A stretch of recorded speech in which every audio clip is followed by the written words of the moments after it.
Hello, everyone. Welcome. Welcome to a special edition, Christmas Eve edition of Savings Minus Debt. I'm your host, LJ Young. What's going on? Give everybody a chance to jump up in here. What's going on, International Minded? Thank you for joining. Hey, happy Christmas Eve. Yes, it is. Happy Christmas Eve.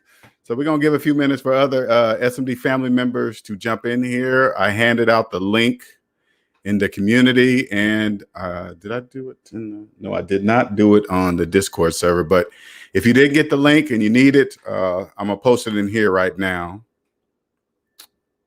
So we're going to have, it says I can have up to 10 people on the screen at once. So SMD family members, the ones that want to come up today, click on that link and then you guys can join. I want to get as many. It says I can go up to 10, so I want to get as many as possible.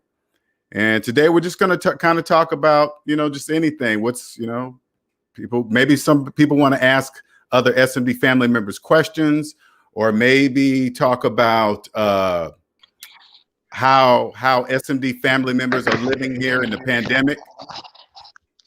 Hey, NC Biggs, can you mute your mic? Thanks, man. Yeah, snitch. Anyway, my bad. I'm way off. He came on, threw my whole game off. All right. Anyway, they want to talk about just just their life and as a debt-free person, the experiences, the different. I want to share the different experiences people have at work. How work is different. Maybe their friends and family have changed. Maybe friends and family have seen you be different now. You're different, and maybe you're an a-hole. You care more about your time now, et cetera, right? So hopefully I won't be the one that's going to be doing all the talking like I am normally. All right, so I'm going to say what's up, people coming in here. What's up, Stephen, John Doe, Dennis, Life for Business, what's going on? Only a slave would finance a video headphones. That's true.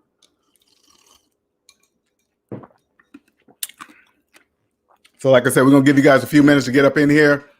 SMD family members, I want as many of you as they're up to 10, so we can have this whole screen filled so everybody can see you guys or know who you are or whatever, right? So.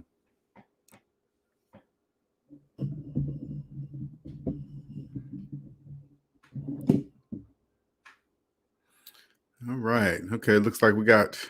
What's up, Amina? I don't know if you want to jump up here, Amina. Come on. There's the link.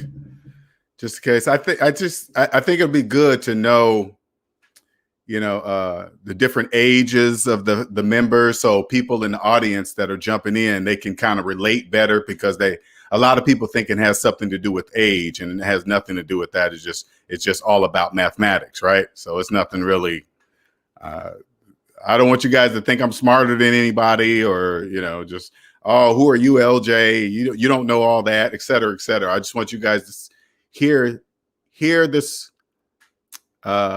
philosophy.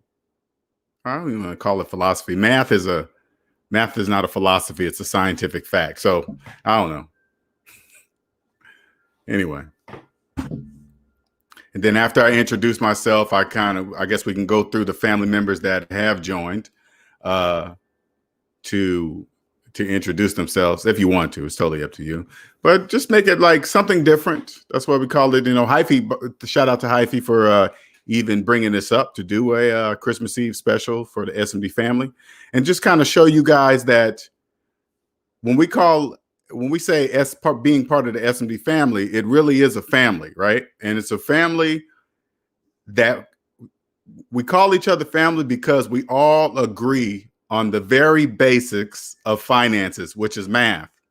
We all trust math when it comes to money. There is no other options. There is no other trick. There is no way around it. If you don't trust math, you cannot belong here because nothing will make sense. So just kind of give you guys an idea. So that's how you're able to trust in a very especially right now, this is a very non-trusting world. There's not many places you can go and actually trust people that you don't know, because you don't physically know SMD family members, but we all agree that math is it. Math is the base right here. This is where it starts. That's the solid foundation is math. You have to trust math, period. Okay. What's up, Aaron? Underground, what's going on? I want to welcome Gabriel. You want to come up here, man? We're trying to get. I can get up to 10. So, and then I'm a shut up and let whoever wants to talk. Maybe they had a subject to talk about. Maybe they, I'm talking to SMD family members. And if you're just watching, maybe one of these guys, one of these SMD family members, you have been wanting to ask them a question, right? Some of you guys don't even like me. I don't care though. But. All right. For those of you that are new to the channel, my name is LJ Young, and I'm a 100% debt-free motivational speaker and personal finance educator. I help people become financially free by helping them mathematically see outside what I call the debt matrix. And the debt matrix is a place where everybody lives that believes in credit and debt and financing everything that goes down in value and wondering why they're living paycheck to paycheck. All right. So I lived there for the first 40 years of my life. Became free, found Dave Ramsey. Dave Ramsey said, take the math that you learned in grade school, apply it to your finances, and you'll win. That's what I did. Now I'm free. Now that I'm free, I can't help but to share this gift because it is a gift. It's a financial superpower. All right. You have, I now have X-ray vision. I can see through everybody's financial bullshit. I can just see right through it. It's like, when you see it on the movies, that's the best way they can describe it to you because you can't touch it. I can't show it to you. I can say, hey, my X-ray vision is red like Superman's. You can't really see stuff like that, like the laser vision, right? Anyway, I share this gift. How do I know it's a gift? I know you're probably thinking, well, how do you know it's a superpower? Why are you even calling it a superpower, right? It's a superpower because there's trillions of dollars in mortgage loan debt. There's trillions of dollars in car loan debt. There's trillions of dollars in credit card debt. And there's trillions of dollars in student loan debt. And that has nothing to do with me. I'm not even part of that nonsense. And you don't have to be either. That's why it's a superpower. Millions of people are, and I'm not. See the difference? Millions of people are, and I'm not. Okay. All right. All right. Enough from me. I can open the floor to let the other SMD family members speak if they wish, but you guys go right ahead. Floor is you guys.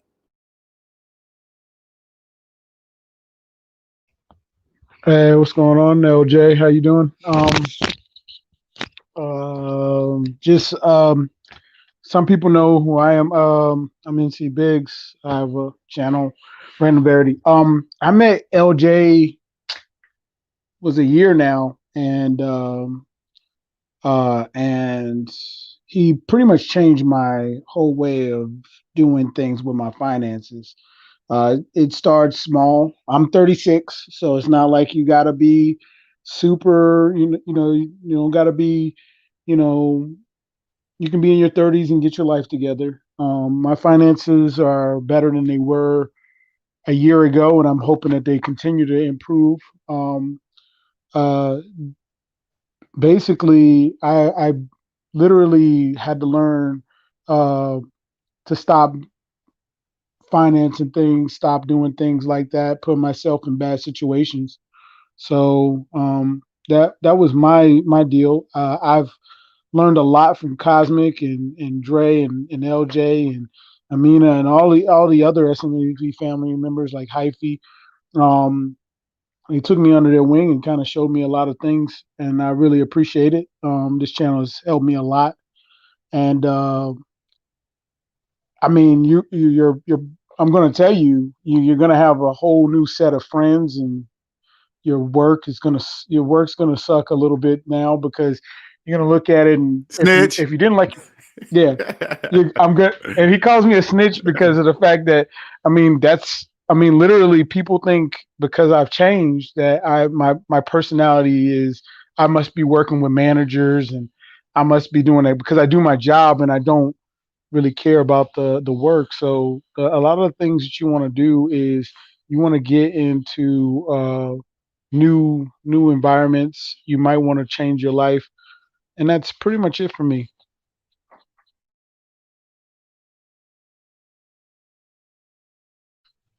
Sorry, I got interrupted. But yeah, you can't you won't you pretty much gonna change your life in that fashion. Girls and women, you, you know you, you're gonna see a lot of differences. You're not gonna want to date just anybody. You're not gonna want to deal with a lot of the nonsense. When people have debt, you're gonna kind of say you're gonna ask some questions. Now I'm not as extreme as LJ. I kind of feel like if they're already working on that, then it's okay to probably deal with them. But they got to be doing it already. You know, you know, No, I'm with you on LJ. that one. No, I'm with you on that one. If you come across and they're working on it, that's different. Yeah, I mean, Yeah. I just know you pick at people, be like, Yeah. don't be dating no slave. Don't date slaves. Don't date slaves. So You won't anyway. I don't even have to tell you. So yeah, yeah. So like, I mean, I won't just dismiss somebody, but there, LJ has a lot of cues that he tells people, a lot of things you'll hear, and I've heard them like literally from women. They've said, "Oh, I'm never going to get out of paying all my student loans or something like that." So, I mean, my personal experience with LJ over this last year is, I'm down to like I said, about $10,000, and I'm dealing with some things right now, but uh, I'm down to $10,000 of debt. I started almost at $70,000. We're talking right there at it, like 60. I think it was like 66, 67,000, and I'm now down to that. I mean, yes, I did file Chapter 7, and no, it's not cheating. It's a tool. So some of you might say, I don't want to go, I don't want to mess up my credit, but I mean, what is credit if you have no money? So um, money's a tool, credit's a tool. If you have no money, then you basically don't need that. So um, you're gonna have it's an adjustment. It takes some time. You have some fears, you have some worries throughout this process, and that's pretty much it for me. I mean, this year's been it's been a lot of ups and downs during the pandemic. I mean, I personally think if the pandemic had not happened, I'd probably be done with my $10,000 already, and I'd probably be good right now. But you have some setbacks here and there. But other than that, I mean, I'm not sitting here worrying about a car payment. I'm not worrying about, and where I'm going to live tomorrow. I'm not worrying about, if I got money in my bank account. I'm not worried about those things. I'm just worried. I just like to get my debt out the way so I can move into the second part of my life. So listen to these guys. They're very helpful, and girls, and women. Whatever one that you would want to talk to or feel comfortable, but they all have wisdom and they all have a lot of advice. Um, I'm just speaking from that level. So um, I really appreciate LJ and for bringing the panel in. I've been on a few shows, so I kind of spoke a lot, so check those shows out for LJ if you're interested. But we're all here to help. So that's pretty much it for me.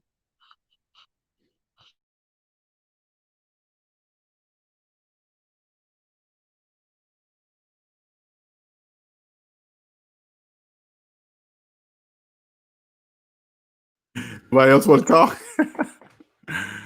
It's open to the other family members. Come on, here's the link. Okay, we're trying to get this going here. All right. And for those of you that are jumping in right now, this is going to be what we call a SMD Christmas Eve special, to where you can ask questions of us, or just hear us the way we speak when we're on like the Discord server. Just to chat about what's going on. We can all talk about, hey, pick a topic and we'll just talk about what's going on. Maybe you guys want to hear our thoughts of how we look at the economy, what's going to happen. What do we think is going to happen with this new presidency? What's going to change? What's going to stay the same? How is the economy different now that many can't see? Because millions can't see what's really happening. I promise you that. All right. Shout out to Michael Rambo for the $5 super chat. Thank you. Thank you. Gabriel said, even on Christmas, LJ's making. I don't make fun of slaves, Gabriel. At least I don't want to kill people that use a credit card. Okay. At least I don't want to do that. You have some bad thoughts about people using credit cards. I don't want to take somebody's life for using a credit card. That's extreme. All right. So here's the link for you guys to come up here. If you can you hear me? Hey, what's going on? Yeah, now I can. Now I can. Cosmic? Oh, okay. I'm not sure how I'm going through. Yeah. It sounds like it's coming late. Yeah, it's coming late, but go ahead. I'm gonna be quiet and you just go ahead and talk. We'll hear it. Okay. Well, I just first of all want to wish all Merry Christmas, holidays, Kwanzaa, or whatever event that you recognize. Okay. LJ, I just want to say that I've seen you grow on your channel so much. You're going to be touching a lot of people. And just looking with other members of the SMD family, such as Hyphy, International Minded, and especially UNC Bigs. Like last year, you weren't talking the way you talk now. So congratulations for you to putting the action and leading to the results. And it's okay to have a setback. Life throws surprises, but we all carry on. So LJ, I'm continuing my journey, and just executing the plan that I've already set in motion when we met, right? So it's just awesome to see how you've grown. And LJ, I was born an alien. I'm learning how slaves operate because I usually don't I try to know, get I too can close tell to when I say stuff to slaves, you'll reach out and be like, LJ, what's that mean? I don't know. That'd be cracking me up. It's like because you're not there. You're way beyond that, Right. And I'm not trying to be shady. I'm just actually trying to understand this because that would never click with me ever. I was like, wow, they do that. And you're like, yes, that's what they do. So you've given me insight to these slave behaviors. I mean, I don't have a spaceship like Andre, because I don't want to pay for that fuel. Maybe one day, he'll just feel sorry for me and let me in. Well, he don't even But tell you what kind thank of fuel you he uses. for trying to liberate, Yeah, I just didn't know these slave ways. So for me, it's been educational on that end.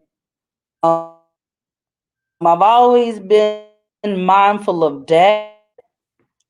I don't mess, not my thing. Credit card debt is very short lived. Like I just pay off the bill at the end of the month and use it more like a debit card than a credit card, really. So for me, my debt that I would even consider as a conventional, at least 20% down sort of things. And I've never got into debt without planning out when I would exit. You see what I'm saying? I always exit before the terms. Like terms is losing. I try to beat the terms, and as I tell Andre, I want the bank to lose money on me by giving me their money. That's my goal. So you've helped me think about some of the habits I've never questioned.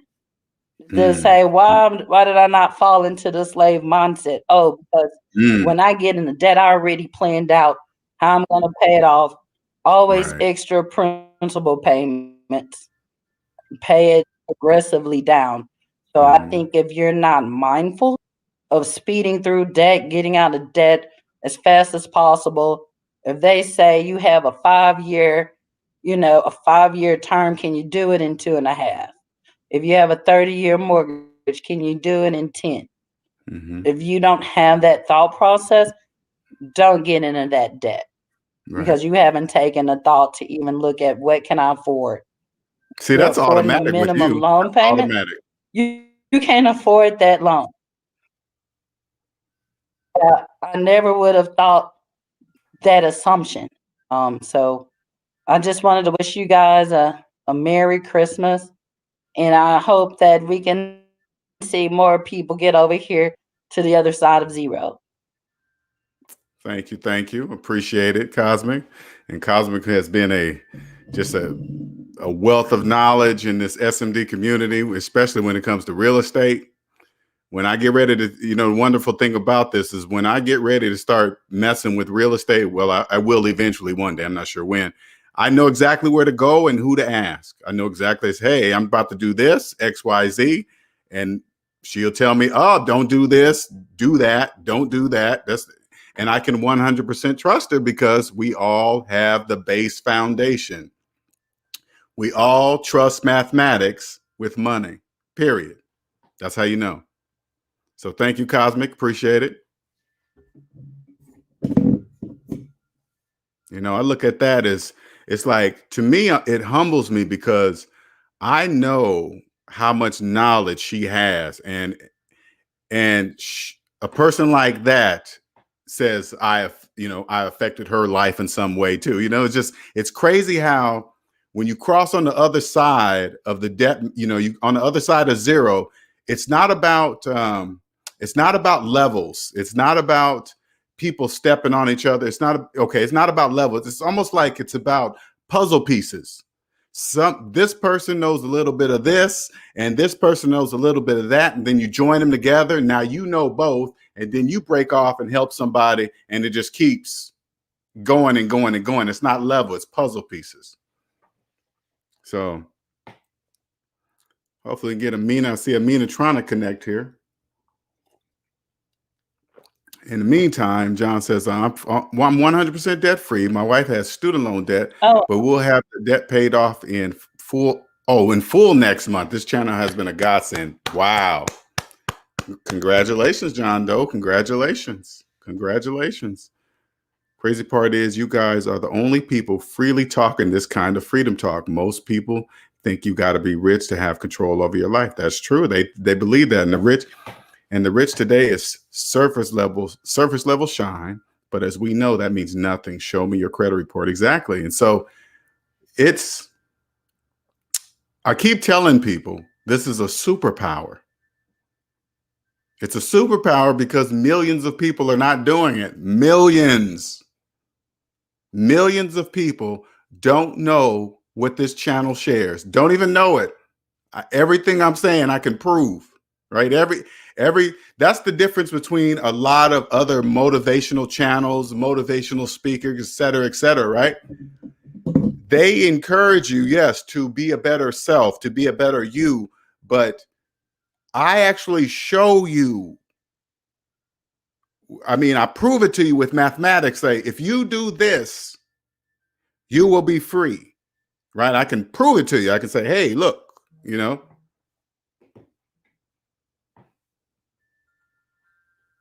All right, who do we lose here?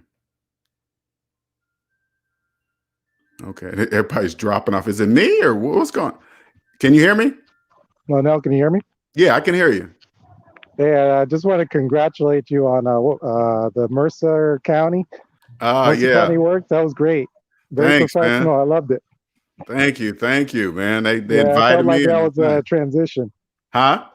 I felt that was a transition for you. Me too. I felt that too. I did. It was with intent. It was compared to the others. You know what I'm saying? Yeah, it definitely was a step in the right direction. Mm-hmm. Wow. Yeah, man. Thank you for coming over there supporting me too. Yeah, it looks like I do definitely want to commend you. This is a lot of work. I don't think people really realize the amount of work that goes into it. Right. Having a YouTube channel and keeping people connected, keeping people engaged. Mm-hmm. Until you've done it, you really don't know what's all involved in it. So I just wanted to commend you on that, the hard work you put in, and I could tell it's a work of love. You know what I'm saying? You put your heart into it. So Right. Right. I just wanted to thank you on behalf of everyone for what you do for everyone in the chat and on the channel. You're helping people for real. Yeah, yeah, and I can feel it too, man. And I appreciate that, and it humbles me to hear that, especially from a man like you. That I just know if I didn't try to continue to do this, I would have never met you. You probably would have never talked to me. You know what I'm saying? It just would have never happened. If I was in debt, we would have never met. Yeah, probably never would have crossed paths. You're right. Never would have crossed paths. Definitely wouldn't have It's no funny. conversation. I got to you through Denzel. I think you guys did a collab, or there was a review or something. I did a like review that. on his for the first Yeah, time. Oh, I didn't know that's how yeah. you found me. I never. That's what I never asked you. Okay, you found me through Denzel. Okay, wow. Yeah. So when you came across that video, what did you think when you first came across that thing? Your review of it. Mm-hmm. Yeah, that's when for me, it's like I said, everything's obvious. So I was like, yeah, he knows. You know, it's like, yeah, you can't pretend. This thing that you just can't. Don't bother trying to pretend like you because right. Someone like me is gonna see right through you. You know what I'm saying? Right. That X-ray vision, man. That X-ray vision. Yeah, it is for real. And you don't want to hurt people's feelings, but like my lady says, every once in a while you just come off the chain and start chewing at people's legs and whatnot. I don't mean to do it, but I know you don't even really even mean to be doing it. It just naturally comes out. Yeah, I don't like the fact that people are perpetuating nonsense. Right. Because particularly if it's someone who's young, Mm-hmm. Because if someone's an elder, they're going to trust what they're saying. Right. They're going to believe them, particularly if it's a parent, an uncle, grandparent, or something like that. Right. And that those type of things can really ruin people's lives, Mm-hmm. because they're taking it on faith that this person's telling them the truth, and actually most of the time the person saying it doesn't know that they're saying something wrong. Exactly, because it's the truth to them. Exactly. Yeah. Mm-hmm. Yeah. So you're right. Every once in a while, I have to stop them and give them a different perspective. Different. Hey, I want to ask you too. Is it in your family, like not your wife's family, just your family? Are you different from the rest of your family, or are you the black sheep, or are you the Yeah, okay. Completely. Okay. Yeah. Completely. Okay. Me too. Everything that I say is contrary. I'm just a contrarian. Like everything I say is the opposite of whatever they say. So I do run into that. Right. So it's because like I said, you guys know I got friends that I can't talk to them about this stuff. I can't talk to them about my business. I can't. It's crazy. We just agreed not to talk about it. Yeah, and even more so in a professional setting where there's at least a certain expectation of some amount of knowledge, particularly if, like in my line of work, where you're 20, 30, 40 years in business and you really don't know what's going on. That's kind of scary to me sometimes. That's got to be amazing too. How do you keep a straight face? Well, when it's a professional setting, I'm professional. Right. I do keep it. But I'm talking about that face, that obvious face when it comes up unexpectedly. Do you catch it all the time? No, I don't. No, sometimes it slips. Sometimes it slips out. It's like, whoa. Oh, shit. Yeah. Sometimes it slips out. Yeah. I'm sorry. Go ahead. Yeah, like I was saying, in a professional setting, sometimes I get surprised by the fact that some basic things are just not well understood, and it's like going back to kindergarten and starting from scratch, and the hard part is when someone is 50 years old, 60, 70 years old sometimes, like you can't tell them anything, they know everything already. It was a hard pill to swallow for me, because once I woke up and I realized I was doing it all wrong, that was That was a tough pill to swallow, man. Because I started thinking back at all the money I wasted. I just started thinking back, and it was a tough pill to swallow. You got to be strong to accept it. Yeah, I mean, like for most of my life, up till about 35, I really was, because I was like, how could everyone else be right and I'm wrong? I mean, it really was difficult.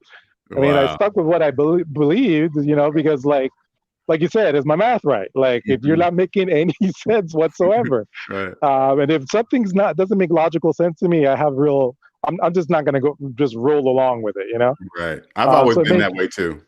Yeah, it made things difficult. So I was probably like 35 before I finally, and that's what I was saying about the self-esteem. Having your whole family against you and telling you you're wrong. That was I don't know where I'd be if it wasn't for that. That's really debilitating. So that's why I always bring it up every time I'm on the live. I bring up the fact of self-esteem, because the world is just out there beating everyone down constantly, day in, day out. And for me, it was a light bulb moment, and I basically realized that I was right and everyone else was wrong. Right. Wow. And that really changed my life. So that's why, particularly with the younger folk, there's an expectation from your tribe, that they have the best for you. They're looking out for you. You have your best interests in mind, and like I said, most of the time they don't know they're doing wrong, but it can be really damaging. So, that's why I say, you got to focus first on self-esteem. You have to value yourself above anything else. Otherwise, life will, swallow you up. Yeah, pretty much. Yeah. Yeah. Make a plan for yourself, or life will give you one that you didn't even co-sign for in the first place. Yes, it will. Sure will. You're right about that. So going on this debt-free journey, it's not like you have to ask your family or friends for permission. You have to make the decision. Just what International Minded says, you have to believe in you. And that goes, especially in the business world. If you run a business, you can't look outside of yourself to make the decision on the business you own. That direction is going to come from you as the owner, right? So you have to run your own life the way you would run a business. I think people get confused. Would you do your finances for your employer? Most people take care of their employer's money better than their own. Yeah, right? ain't that the truth? Ain't that the truth? Yeah, that's that self-esteem piece. Why are you more concerned with anyone else than yourself or your family or the people that you love? It's those type of things are completely upside down backwards. Right. And you, once your focus is right, once you realize that you have value as a person, as a matter of fact, none of these transactions, none of these things could occur without you. The house is useless without an occupant. A car is useless without someone to drive it. So what really has value? The car, the house? No. You are what has value. Yeah. Sure. Andre, I met a lot of business people that know nothing about their supposed business, but that makes good money, because then they'll bring in someone like you to fix it, right? So think of it as job security. Yeah, I guess you're right. Yeah, it's just as I get older, I get less patient. I was always well known for having extreme patience. But, it's just sometimes, you just want to reach across the table and smack them, Well, like we were saying earlier, Andre, this does feel like it's a superpower. It is. I keep saying it does feel like, but it's a fact. It is. It's a financial superpower. It's crazy. Yeah, the leverage it gives you is, even if you don't know anything about business or the financial markets, just being debt free, right? I'm telling you, you're walking on a different level. Yeah, and totally. And you won't know it until you experience it. It's like no one can describe it to you.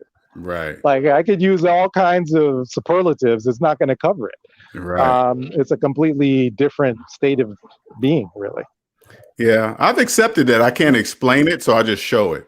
You know, I'm gonna just show them with me, so they can just see it. Well, You know. LJ, during this pandemic, I pissed off a lot of people because remember this summer I said the stimulus isn't coming.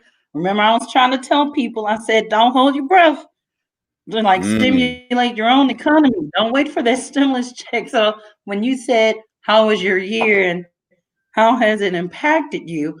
It didn't mm, really impact me, but I did irritate some people, and they even got mad. I've been getting like when they made the announcement, a couple of days ago, I was getting text messages like, "Man, you tried to warn me, and I was really mad at you, and mm, you mm. were trying to tell me." So I got to be careful when I open my mouth because I tend to make people mad and hurt people's Mhm. feelings, but I was just trying to warn them what was coming. Well, so in I other words, wanted to be you going out wrong. in public and pulling down your mask. Is that what you think? Is that what you're saying, Cosmic? I don't even wear a mask anymore. I mean, sometimes I wear a mask. Like the people I know that are broke and gonna ask me for money, I'll pull up my mask real good. But otherwise, I usually don't wear a mask. I'm an old alien, LJ. Over time, that mask get worn. You taking it on and off. So That's mine right. I is keep forgetting you were all born an worn alien. now. I keep forgetting that you were born an alien. Okay. So at this point in time, it's kind of like what International said. I'm comfortable in my alien skin. You guys are just gonna see my big eyes and antennas this Christmas Eve. Pulling out a broom out your trunk. Look at that alien with that broom in her car. What's she doing? You know what, LJ? I have a broom. I have a ladder. I have a toolkit. I need. You never know when I go on a rental property what is needed. So I just keep a kit in the trunk at all Mm-hmm. times. Mm-hmm. So yeah, and I include in the broom. I have a mop too in there and a bucket and some other stuff.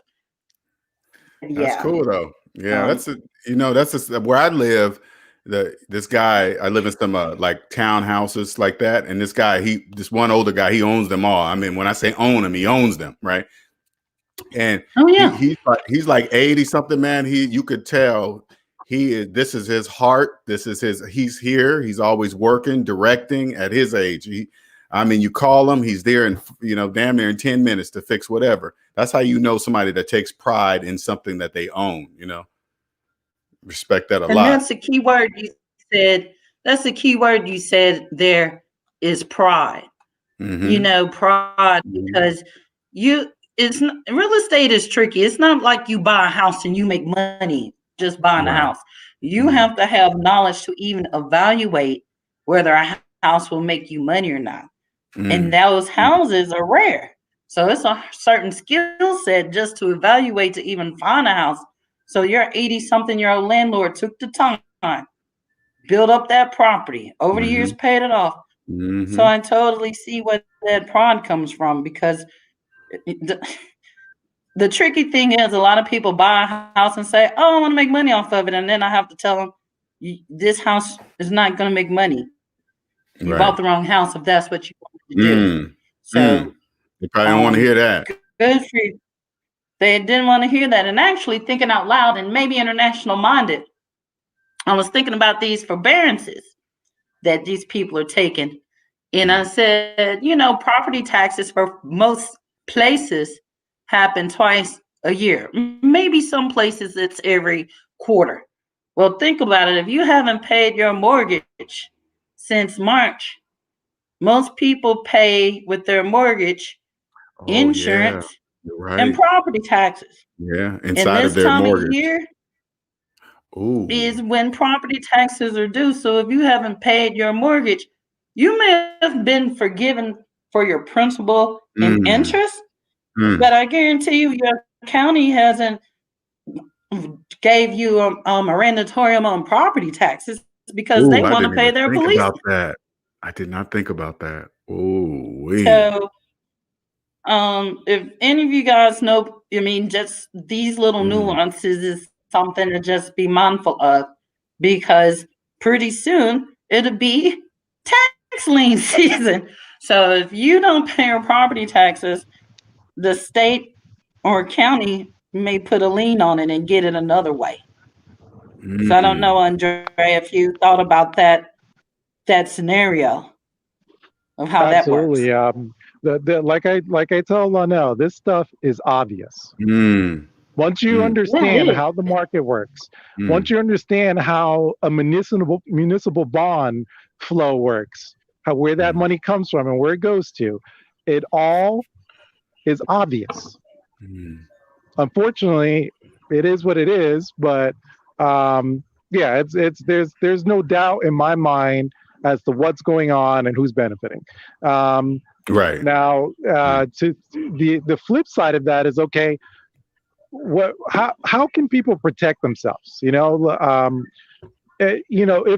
well, the first thing is, if you messed up, learn from it. Right. Some people, there's no fixing this.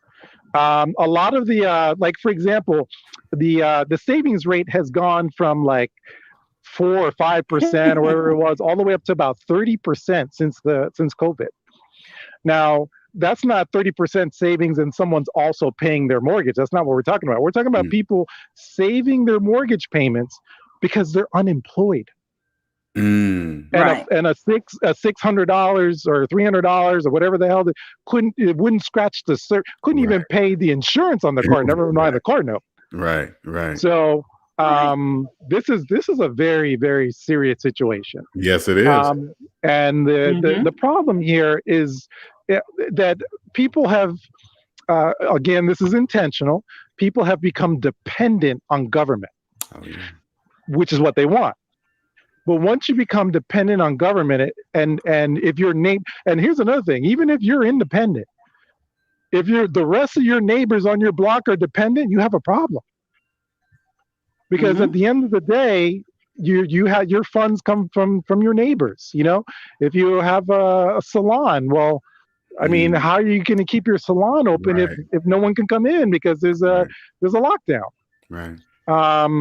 And then they can't, like, you have third world countries putting out $2,000 US monthly since March, monthly. Putting out 2,000. What? Neighbor. Oh, we're talking about Canada. Okay, gotcha. Yeah, not only Canada. Like I said, third world countries are doing it. Never mind Canada. Oh, I see what you're saying. So, Okay, where's the problem here? So this is where I'm saying it becomes obvious what they're doing, right? Mm-hmm. So yes, when it comes to the tax lien, say again. It is because, ironically, in my county, our auditor sets property taxes for my county, and I'm in an investment group. So even during this pandemic, the person that sets property taxes have been with us 3 times over Zoom calls, walking out, property taxes are coming, this is my formula, here are the ways you can lower it, these are the times, all this. And I'm like, wow, why is he not giving this detail to the general public? It just makes you see the way our government maneuvers, and you can kind of tell which group they are going to make sure are going to be okay, versus the lack of communication lets you know what they would consider good luck group. I hope you make it good luck. But this group over here, let me walk you through. Let me tell you the details. Let me tell you what's coming. Oh, you want to fight this? These are the things that you want to bring. These are the times. Here's who you call. So I think it's very obvious during these times who they're really stimulating and who they're providing stimulus to and who they're not. Let me just say it like that. Yeah, and it's actually a little bit worse than that. If you take it a little bit further. So let's say, for example, a guy goes to one of these REOs, these real estate associations, and he listens to it. Maybe he's never bought a tax lien in his life. It's possible. And he goes and he sits down and says, "Oh yeah, this is a good idea. I could get a property pennies on the dollar." Okay, so let's say he buys his lien, and then a year, 2 years later, whatever, he secures the property. Now what? Well, unless you have cash, and you take a property on that's it needs some real work, and you're going to go to the bank, and the bank's going to say, sorry, we can't help you. So we're talking about people that, quote unquote, are in the know, and they still don't know what's going on. So that's really where my concern. I think it goes a little bit further. Yes, there's going to be people who are cashed up, or who have access to private money and whatnot. Mm-hmm. But what if, let's say a private investor goes to his bank, and the bank says, "Hey, look, we can only give you $10,000 a month." He's got $20 million in the bank. Sorry, sir, we can only give you $10,000 a month. What? And he's got $20 million in the bank? Yeah, you got $20 million in the bank, and the bank says, "Sorry, sir." Now, people will never see that coming. They'll never see a banking holiday coming. Yeah, why would they do that?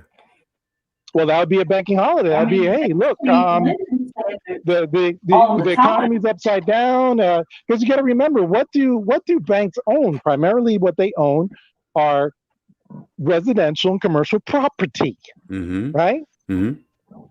Well, the properties don't have cash flows. They have. This gets back to what I was saying about a person understanding their value, right? What good is a commercial property without tenants? It's no good at all. Oh, it's not. It's worse than that. Okay. It's worse than that. It's now a liability. It's real estate owned. Remember, the mortgage for the bank is its asset. It's the opposite for you. You're the one with the mortgage. You have the liability. But remember, if you walk away, or if your business is out of business, you have a restaurant, now it's out of business. Well, that restaurant was on a piece of property. You weren't serving stuff out of the sky. Right. So now, guess what? But Andre, that restaurant is out of business. Huh? Do people even know? I just want to make sure people that are listening know what Andre is talking about. Commercial real estate is valued differently than your house. Your house goes by the comparables. For commercial real estate, the value of that real estate is based on the rents you collect from your tenants. So with these shutdowns, Andre, to make sure people understand where you're going, for commercial real estate, what is the value of a property when your tenants aren't paying? So I just want to make sure that people understand that commercial real estate has a different valuation than residential. Some people may not have known that. Yeah. But even in a residential situation, like, for example, in certain areas of the country in the last downturn, in Texas, they were knocking down brand new homes because there was no one to buy them. I'm talking about complete subdivisions having to be broken down because they had vagrants and people going in there stealing the copper. Oh, so they just tore them all down. They tore it down. It's cheaper to tear it. 300. Yeah. Yes. And on not only that, improved property has a higher tax. So if it has a house on it and they haven't sold it, this is what I'm saying. People don't really understand how stuff is connected. How much. So again, let's get back to our commercial real estate example. Okay, you're in a strip mall, right? And COVID hits, and in that strip mall, you have a restaurant, mom and pop or whatever. Well, COVID comes, and believe it or not, most people, I can tell you from experience, run their business how they run their house. They got maybe a month and a half of cash. Right. Once that month and a half's gone, they're out of business. And then you add to the fact that now there's restrictions. Oh, you can only be so many people in the building. Okay, you can only serve some. This stuff is serious because there's a knock-on effect. Now that person loses their restaurant. I give the example where they lose their restaurant. They potentially lose the property if they own it, which they don't own it. Usually have a mortgage, right? Right. Because you're supposed to have a mortgage because it's quote unquote more efficient, right? And they lose their house and they lose their vacation home in Colorado. It's not long before it spirals out of control. Yeah, it's about to be bad. So then what happens? Okay, all these people lose their properties, their homes, they have to move out. They're huddling up 10 and 12 in a house because that's what they have to do. Mm-hmm. Okay, now the government, meaning the Fed, has to come in and buy all these mortgage-backed securities because all these banks are going out of business, which means that the government ends up owning all the property. Yes. Yeah. Now, That's obvious. Yeah. So yeah, getting back to what do you have to do? Okay, if you're upside down, your best bet is to get out of that as quickly as possible. Now again, I'm not an advisor or anything, but yeah, you need to, if you can do your bankruptcy. If you can drop some stuff off, return some stuff. Right. You got to get liquid. You got to have cash on hand. And here's another thing. What if they wake up one day and decide, hey, there's no more cash. You have 7 days to turn in your cash. Yeah. What are you gonna do? They're gonna think you're real crazy talking like that. I'm noticing a lot of listings that saying motivated sellers in the past couple of weeks in my market. So if you're on the water, this is the perfect time to unload it, even a short sale. Just unload it while you can. But I have noticed on the residential side, I'm seeing more motivated seller listings, which is just it hasn't even really begun. These are just the smart ones that are trying to cut and run while the getting is good. Yeah, that's not the average though. Most people, because it's been 15, 20 years of sweat and hard work, they're not just going to pick up and leave, and they're going to hang in there too long. They're not going to see the writing on the wall. This is going to be a massacre. Yeah. Massacre. Let me ask you something, Andre. Let me ask you something. Okay. And this is a more of a alien question. Okay. Okay. All right, with the PPP loans, right? They already know who's going to apply for those. They already know who's in trouble, who's already going to apply for these loans. If they already, because they can just tell by their debt, right? They can tell how deep their business is in debt, right? Yes.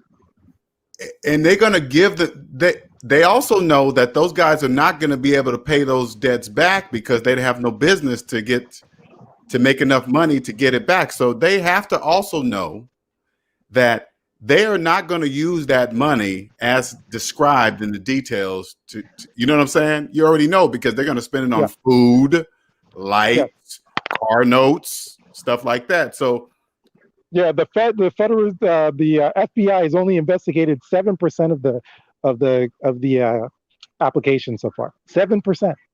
So imagine there's another 93% for them to go through, and some of these are large organizations. So yes, right, yeah, I see where you're going. So but go ahead, keep going. Okay, so if they know that, they know they're going to own that property.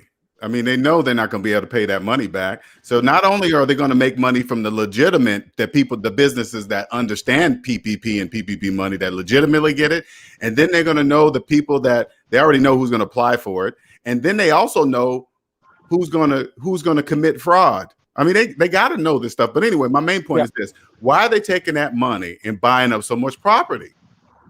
They're indirectly buying back all this property. That's what they're doing. Yes.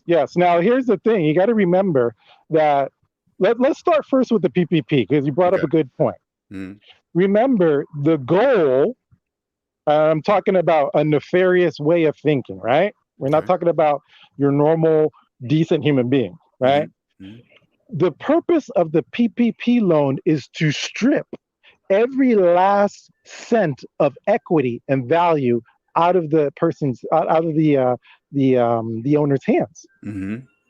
So let's say, for example, you have a business, you got mortgages and whatnot, but maybe let's say, for example, let's go to the restaurant example again. Mm-hmm. All right, you got stoves and fridges, deep freezers and whatnot, and you of course financed them, right? You didn't buy them cash, right? So, but you've been paying on it for 5 years or 7 years or 10 years or whatever it is. Mm-hmm. And now COVID comes along, right? Yeah. So if you look at a balance sheet of for example, a restaurant, a large portion of the a large portion of it is actually the labor, the people that work in the restaurant, Mhm. but you also have a large portion of overhead, and usually it's in the form of financing of the equipment in the restaurant Mhm. and or the property, right? Mhm. Yep. So but you have some amount of quote unquote, gets back to what I was saying about the truth about equity. So you feel like, hey, I've been paying so many years, I got some amount of value there. Well, guess what? To stay in business, you had to get a PPP loan, right? Yeah. Yeah. Now the PPP loan is not going to replace enough for you to maintain whatever quote unquote equity you have. Not even close. So it's just like the mafia coming along asking for protection money that they know you'll never be able to pay. No different. It's just done on a government level.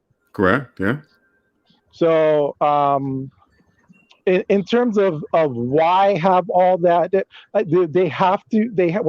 gets back to what I was saying about the wealth transfer, right? Okay. All right. They need a brand new set of 30-year mortgages. So they'll probably go to 40 Oh, years. yeah. You did say that. That's right. You said So brand if new. you got someone who's 70, 65, they've been running their restaurant for 40 years. In debt. Yeah, well, they're in debt, but they're not that much in debt. Maybe they own 60% of their personal residence, 60% of the property of that they're running their business on, and of course the equipment, since it's a consumable, it's a capital good, but it doesn't last forever. It has to be replaced on a regular basis every decade, let's say. But you got something, like, you've been working for 40 years. You have something to show, right? And so real quick, I don't want to throw you off, but most of those businesses are some of those businesses are secured by their mortgages, right? Don't they do that? The majority of people do.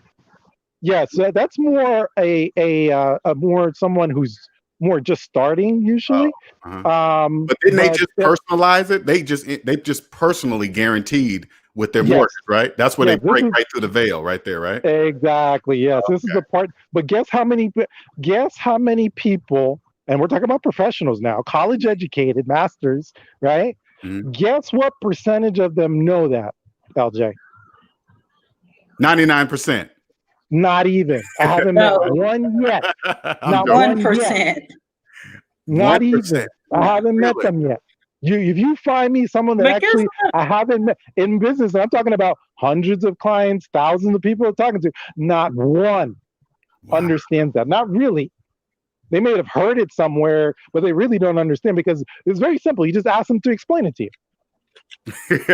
Right. That's just how quick you can find out if they know or not. Right. They don't know. And I'm talking about college educated people, right?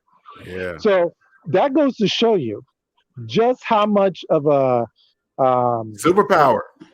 Yeah, for real. Yeah, for real, it's a superpower, man. I'm sorry. Go ahead. Go back onto that PPP. I didn't want to throw you off. So now you have the COVID come through, and you're generating. Let's say your business has let's go with 20%. Let's say you have a 20%. What's called SDI, or seller's discretionary income, right? So 20% off the top of your gross. Let's pull a number just to make it easy to understand, right? But now you got COVID. How long before whatever savings you have, which people really don't save, and this gets back to what the government does. If the government is keeping interest rates down, then there's a disincentive to save. That's true. Well, why would they do that? Because savings is equal to, or gives you, survivability. It gives you independence, right? Because if something comes along, you're like, hey, I got it. Well, how much is it? Yeah, just I got it. That illusion. But if you got everything mortgaged, and something like this comes in 2 or 3 months, even with PPP, you are out of business. Okay, maybe not. Let's go to 6 months. Okay, how long have we been? Since March, and it's December. You see what I'm saying? I do see what you're saying. So that's why they could hold back. I mean, it's obvious. It's obvious. It really is. It's really completely intentional. It's a takeover. It's just that simple. And once you understand just how easy it is to do something different, you realize what they're actually doing. You know what I do wonder? This is what I do wonder. I wonder why now. You know what I'm saying? Why 2020? What because it's 2020, 2020 vision. I don't know. Maybe that's, maybe those. Yeah, it's a brand new But I vision. guess LJ, recessions happen every 10 years. So for me, we were past due anyway. This should have happened a couple of years ago economically. But this is a big one. This is a global one. This is a global. Yeah, it's never been to this scale ever in history. I mean, I don't question why things happen, right? Because I'm always prepared. I mean, debt is a tool. I use debt, but I've got cash reserves a couple of years. So I don't really question why things happen. I put myself in the strongest position to ride out and take advantage of it. People call this a pandemic. In my head, I'm calling it a bandemic starting in 2022. What's a bandemic? What's that mean? I mean, a bandemic, a band of cash. Oh, yeah. A bandemic. Okay. So when people that aren't, when people aren't prepared, I think of it as a pandemic. So I don't question why now, why this, because that's outside of my realm of control. What I can do is say, given the situation, how can I come out the other end stronger than ever? That's what recessions really are. Riches are made in recessions. So we can think about why, or we can put ourselves in a position. You know what it is, Cosmic? I'm just more curious to, because it's almost like it's fascinating to see. All right. This is the orchestration of it fascinates me. That's what fascinates. Like, wow, this was floating around my whole life, and I didn't even know it existed. Didn't even know it was there. I thought the Matrix was fake. I saw this before. This is the same scheme back in 2008 with the housing crash. You had people with paid off houses. What did they do? Get greedy, get another mortgage, got a teaser loan, and it was the same transfer of wealth. This is nothing new. It's just different flavors of the same thing over and over and over again. It's the same concept. And guess what, LJ? In 10 more years, it's going to be something else. I don't think something like this on this level. I don't think that's going to happen for another 80 to 100 years on this level. Yeah, but this is the thing. When the time frame you're talking about is too short, Lionel. So what time frame? Which one? Oh, the 80 to 100 80 years? years? Yeah. When you're talking about families that have had wealth for 1,000 years, I mean, there's even a YouTube video about this guy in Germany, and I don't know how many generations he is, and their family has literally owned, I don't know how much acres and acres of land for over 1,000 years. So what is 80 into 1,000? You know what I'm saying? So I was being generous.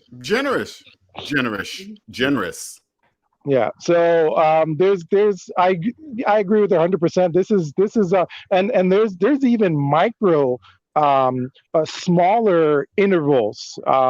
You could have 5 and 10 year, like for example, the business cycle. It's typically 7 to 10 years. So if you know that in 7 to 10 years you can end up with a recession or a pullback of some sort, and you're planning for that, then yes, you're going to win every time. But the average person is not aware of that. Yeah. So for me, I just don't get caught up in it, LJ, because guess what? And we'll go through this again. So the question is, what can you do now to put yourself in a position in the future? Everything I do today, I'm planting seeds. You don't plant a seed and feast off the harvest the same day. Right. So for me, what I'm doing now, I'm planning to harvest in 2025. So I always think out in 5-10 year buckets. Looking at now is kind of you got to have that. It's not just 2020 vision, it's forward vision.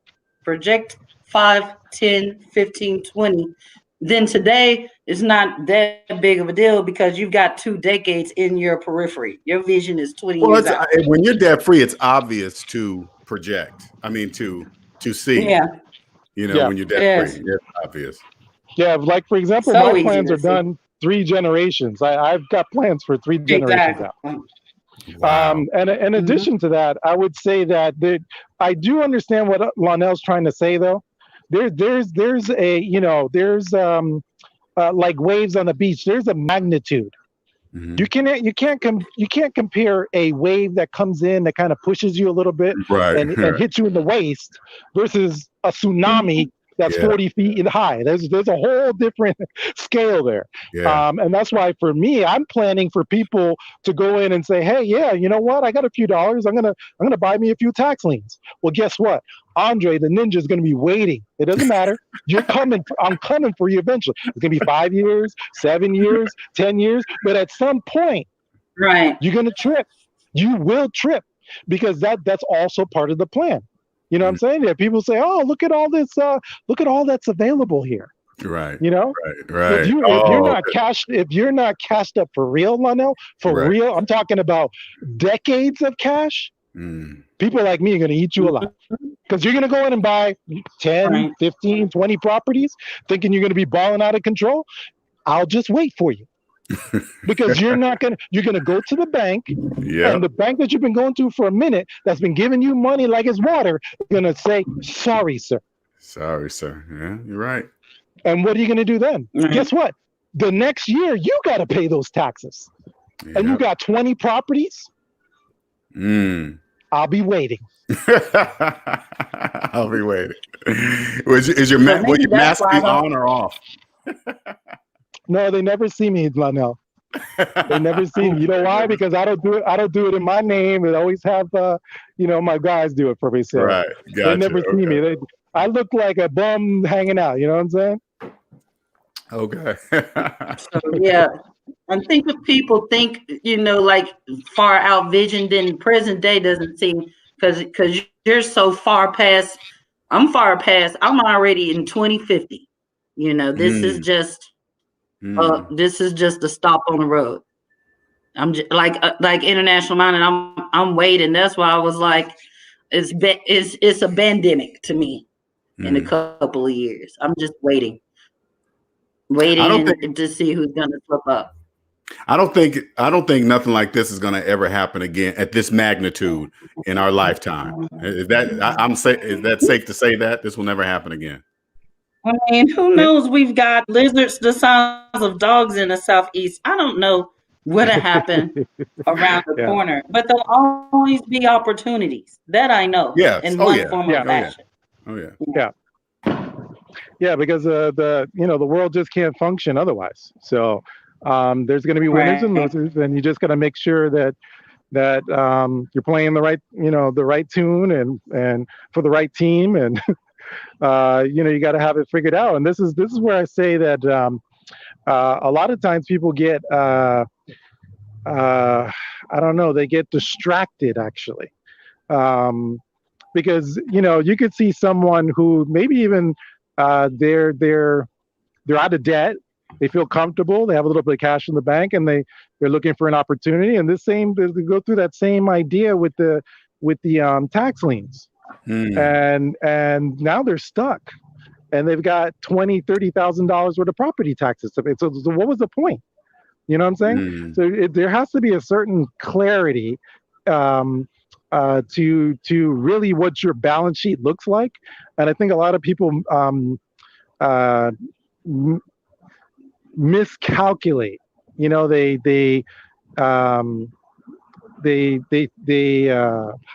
difficult for me to explain. Like they're going past what they're actually capable of doing, and that's I just say that to give it like a warning.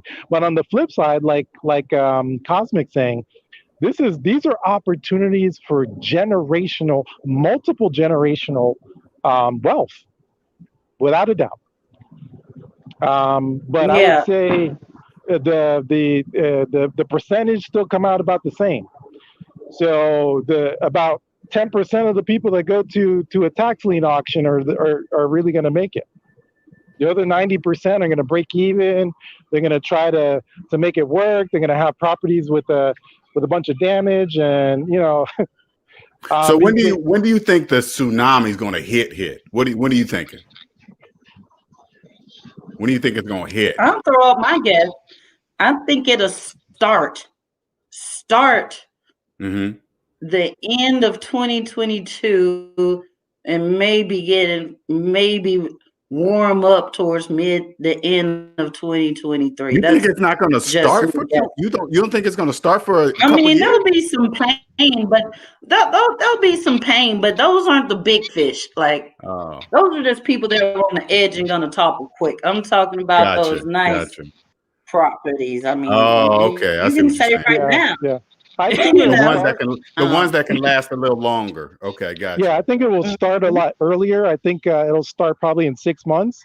But what she's talking about is the depth. Like when it gets really in the trough of it, I would agree. It would probably be the end of 2022. Gotcha. Okay. Yeah. But here's the thing: you got to be careful with that because there's always a potential for depression level situation, and that's now we're not just talking about properties, we're talking about people's lives. So I just want to make sure that there's a clarity there that things can get serious for real, not just you lost your house and now you went to an apartment or something. A depression is a completely different experience. And I think that, like, if you talk to someone from Argentina, for example, or maybe the people 10 years from now when they talk that lived through Venezuela's situation. Not saying it's going to be that bad, but to understand what I'm saying, you would have to talk to someone like that. An American cannot understand this. They can't. There's not unless they grew up in the Depression, 1930s Depression. The average American doesn't know what I'm talking about, really. But an Argentinian does, a Venezuelan does, right? Someone from Rhodesia does, someone from what used to be Yugoslavia. I mean, when you're making these comparisons, you think it's going to get that bad? Is that what you think? I'm not saying that it will. What I'm saying is that it can. Gotcha. And this is my concern, because once you start excluding possibilities and those possibilities come to fruition, that's a very serious thing. I mean, if they would have told us last year that everybody would be wearing masks this year, never in a million years would I have believed it. Yeah, no one would believe you. Nobody would have believed it. Yeah, there's going to be plexiglass everywhere, and everybody's going to have to wear a mask to buy food and go to restaurants, and restaurants going to shut down. I would have said, you are nuts. Yeah, and that's another concern as well. The disruption to the supply chain, particularly food, is serious. So let's say, for example, a meatpacking factory has three sets of workforce, 8-hour shifts, like a hospital, right? And COVID reduces that work population in half. Well, guess what? That's meat. Something you take for granted on your plate. Yeah. And it won't be for the lack of cows. It's not like a bunch of cows just passed away in the middle of the night. It's it's dealing with this issue, which a lot of people think, oh yeah, the vaccine's coming, it's going to go away. You cannot guarantee that. You can't. Anyone who says that there's a guarantee is lying to you. Right. Or they're trying to be hopeful about it. We're trying to sell you something. No, it's not that. It's not that right now. I'm curious if people even understand that supply chain nuance. And currently, I'm in manufacturing, so I'm always focusing on a supply chain. So I just want to give a tip for the SMD family that grocery stores shouldn't be your only method of getting food. This is a perfect time to support your local farmers. You can even buy a cow made to order. So I supply. I'm gonna do that. I get, and kudos. My dad raises cows, so I definitely know how to network with the farming community. And you can get fresh picked on my list right now. Eggs delivered It's called actually buying a share of a cow, like a stock. So you can actually buy a share of a farm from a local farmer. And when you Yep. buy a share, you in exchange, you get a portion of whatever he has, whether it's animals, fruit, eggs, milk. Oh, really? Yes. She's Some absolutely right. neighborhoods, my And they're neighborhood, they're when legal the and they're pandemic legally hit, obligated. It's very important. There's a right, and legal standing to it. you have bought into a farm, so they're legally obligated to give you a cut. A lot of neighborhoods have even contacted farmers. Like my neighborhood, we have a farmer. You order your food and he will pick it or squeeze the milk if you're ordering milk or pick the eggs within 24 hours before it's at your door. So, there are Oh, I'm gonna do plenty that. of I'm ways definitely to gonna do protect that. yourself. I'm doing that next week. So don't just Sure. assume that the grocery store will always be an option. So, and it'll be a great way to support, your local farmers that's working hard to feed you. That's the best way to Yeah. stimulate the economy that you are living in. Yes, like Lionel always says, the economy of you. So, food security is probably Right. the single most important thing, and it's not hard to do. It's not. It's not. I don't want to get into the whole hyperbole Right. and the prepper community and all that stuff. That just goes too far. But the thing is, the average American lives in a bubble. Right. Their I do. their I know I do. expectations.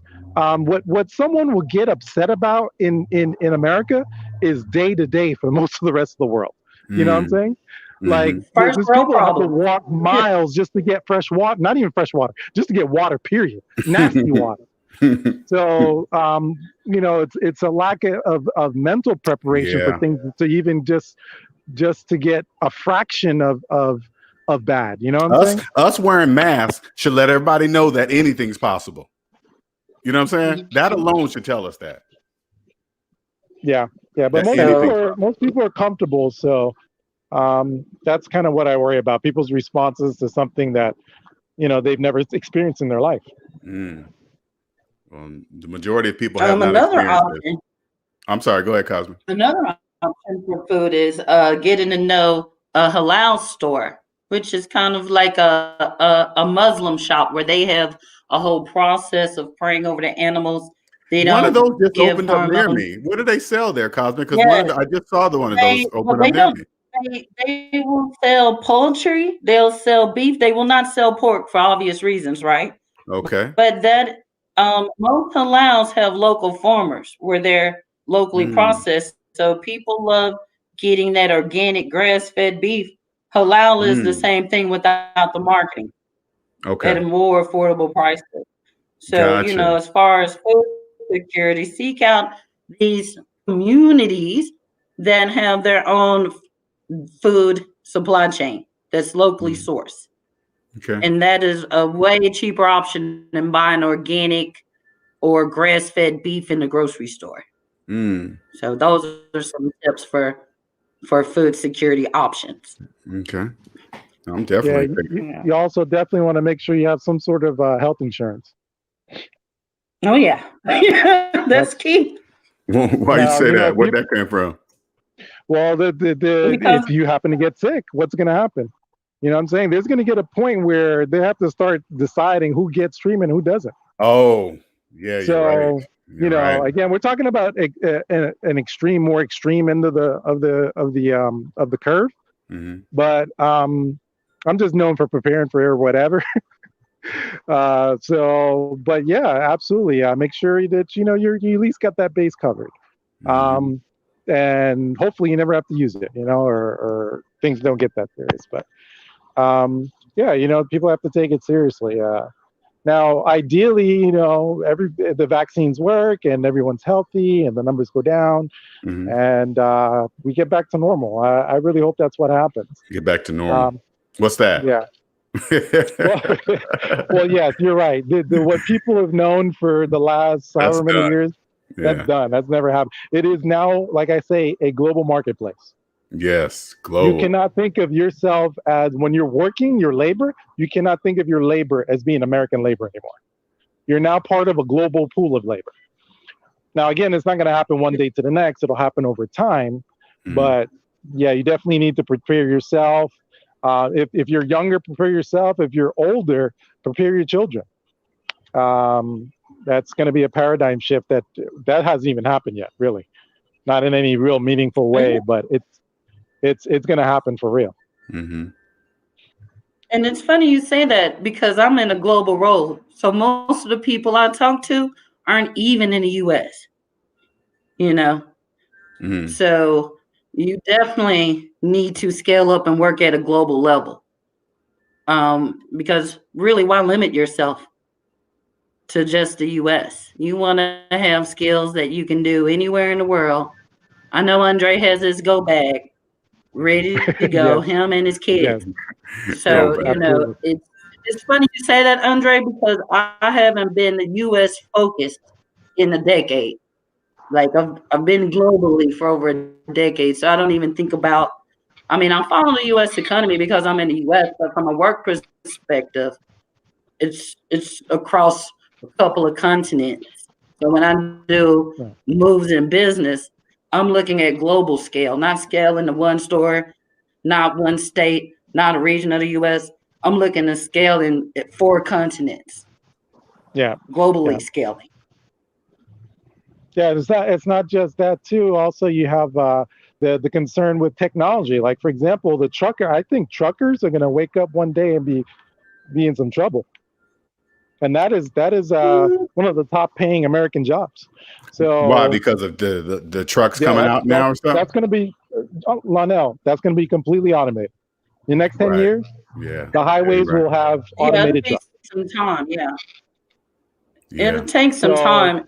There are some problems with that AI. I mean, Tesla couldn't even recognize Black people. They've just put in an update for autonomous driving for Black people. You know what I see? I see 24-hour to delivery stuff. I see 24-hour delivery coming up. Yeah. I see it. That's one thing you'll see with Biden. Probably within the first year is going to have an infrastructure bill out. So, and that's what I was saying about the convenience of the MORE Act. Now you got a bunch of guys that are in jail right now, and they come out, and guess what? We have a high-paying job building the new roads of America. You know, separate lanes, separate whole thoroughfares just for automated vehicles. Oh my God, I didn't think about that. Right? I mean, someone's got to build it.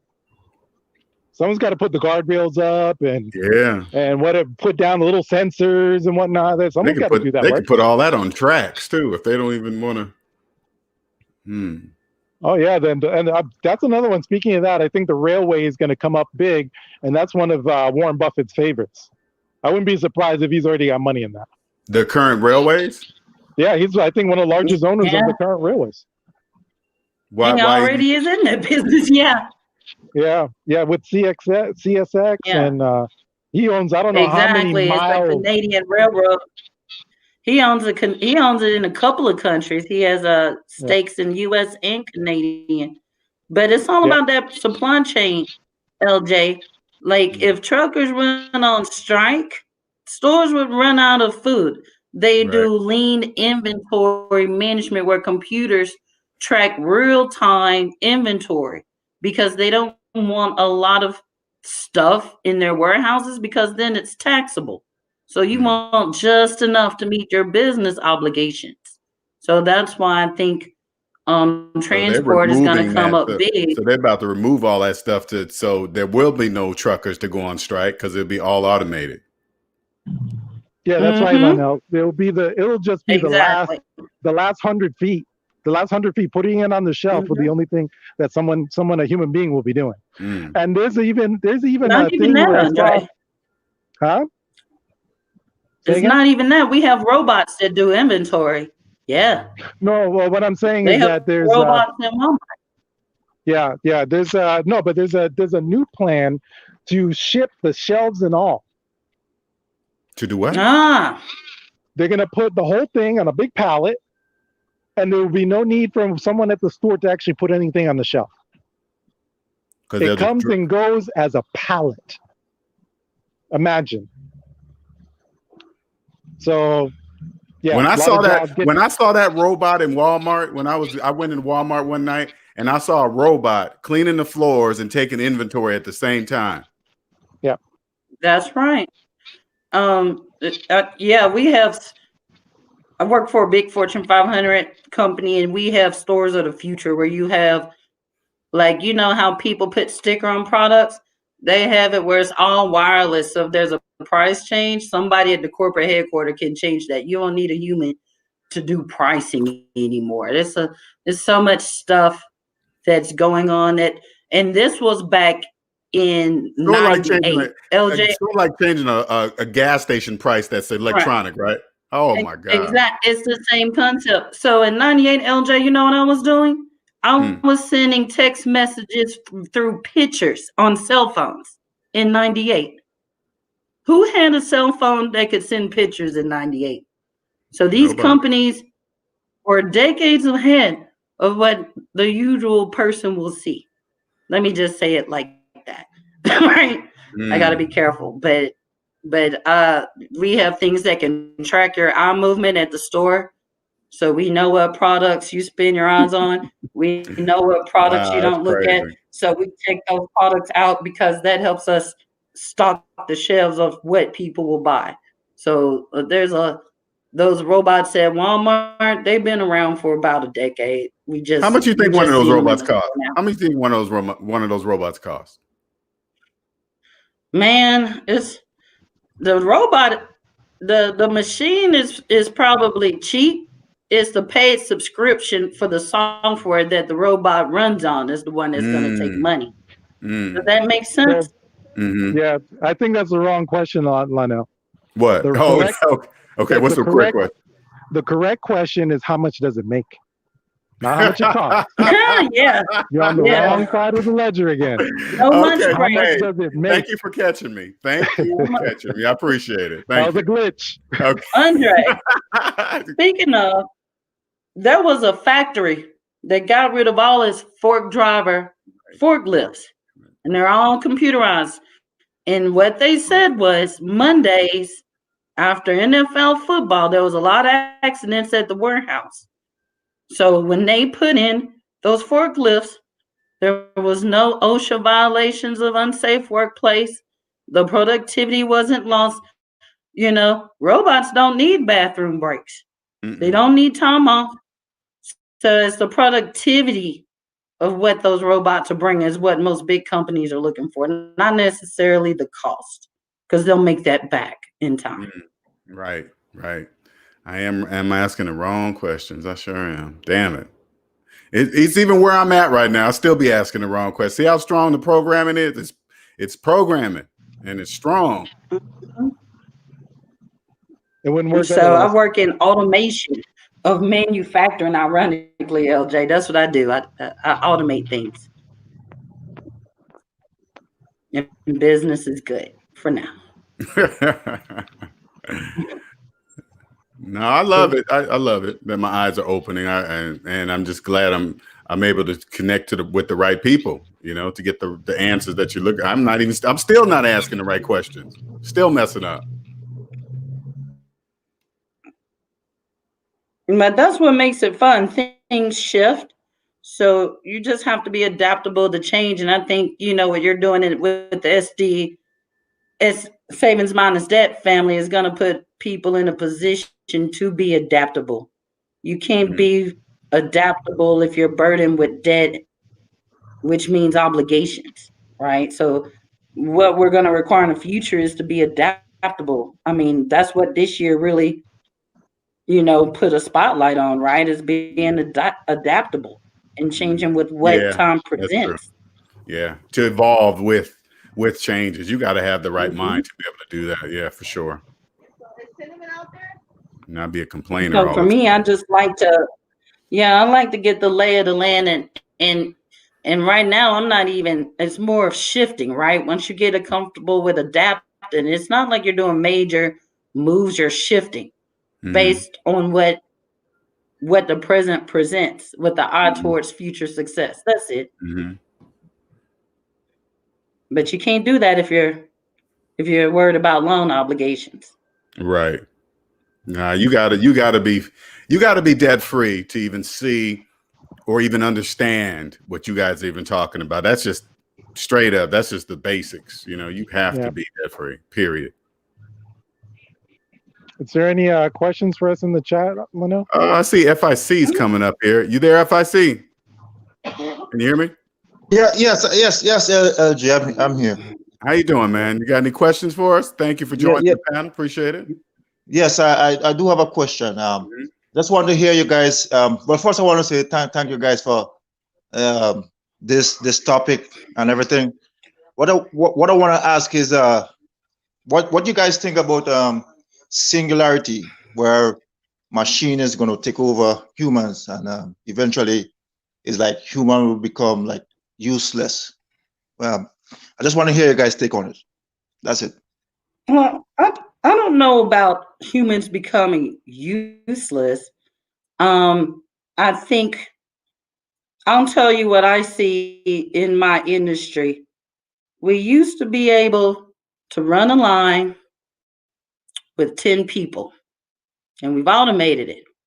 And now we've got from 10 to 2 people.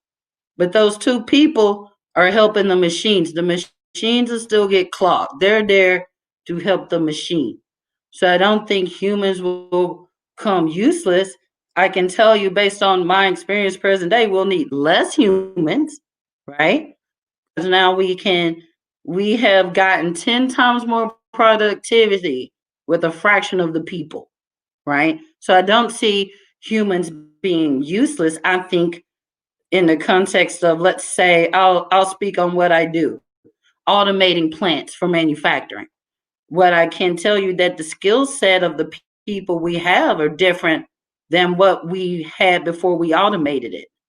It'd take more troubleshooting skills versus making widgets. So I think we'll still need humans, not in the way that we've traditionally viewed them. Just not as Does many. that answer your question? Yeah. You're there to help the Well, machines do the heavy lifting, basically. yeah, yes, but I was looking at that one program where the way how they're making the intelligence now, the artificial, the AI, they are the ones Yeah. in terms they kind of they're starting to think on their own technically, because they will correct when they make a mistake, they will do the correction, and they will do things that even a human would not think about doing. So in other words, eventually the intelligence will kind of recognize that they are more intelligent than we are. If you understand what I'm Maybe, saying. but for machines will break, machines will clog. And yes, we do use AI to give So humans a help with what could be wrong. But for us to be useless, that's going to be a ways away, well, not in think your about it. lifetime. Think I think about about it. it. I do it for a living. I Yeah, think about it. I do it. I do right. it. I understand, but just remember that just as how the machines get clogged, and Mhm.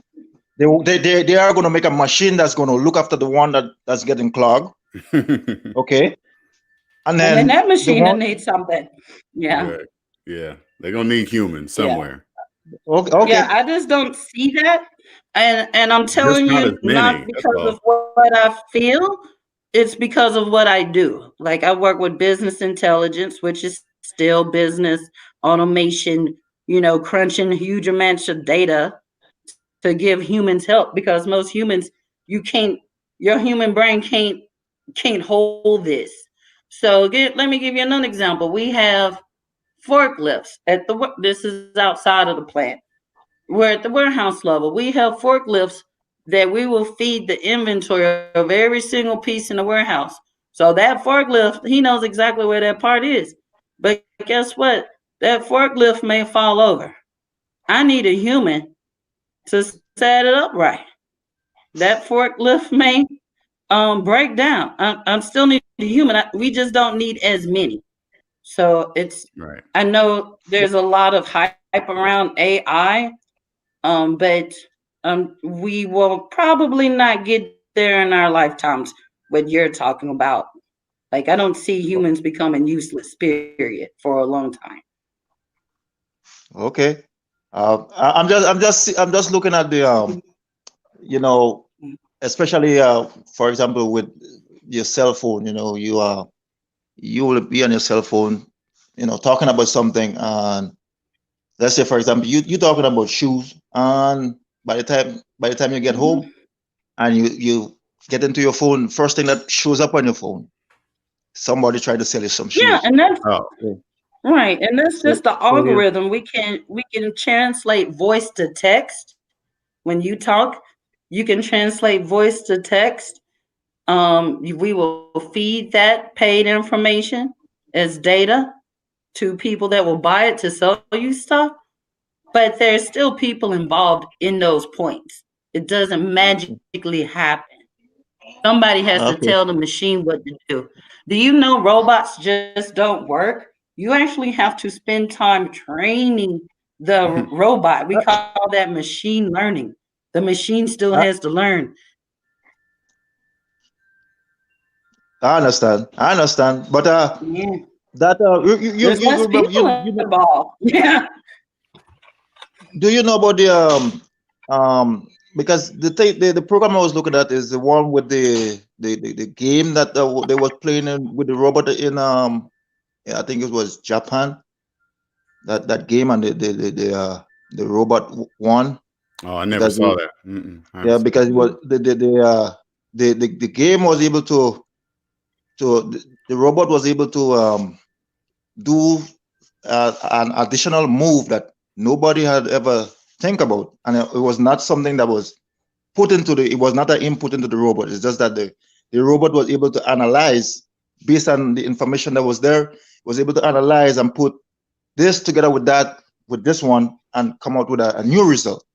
So just thinking about that, is that's what I'm talking about with the making humans becomes Yeah. almost obsolete. th- I will tell you, there's a whole group of humans that run these robots and this it. Right. AI. Right. Like it doesn't just happen in the movies. AI isn't perfect. No, no, AI has a it's lot not. of biases. Yeah, It's because not a I'll movie tell you though. who is programming it. I mean, you got to look at the race and the sex and their cultural experiences with AI. So AI inherently, it's a fact, has biases. Um, Okay, so I don't see human touch going away. I understand what okay. you're saying, but it does. I wish it would work magically, but it really doesn't. There's a whole team of people behind these robotics. All right. Well, my point. I mean, as I make that is just so as we on that topic, make sure that everybody keep their eyes and Mhm. be aware with the way how technology is advancing. Just keep their eyes and ears in the game. I will say, why don't you get in the game? I mean, we have more work than we can handle. We've hired, promoted, given out bonuses through this pandemic. Like it hasn't stopped. If anything, pay has gone up because the demand for this skill set is higher than ever.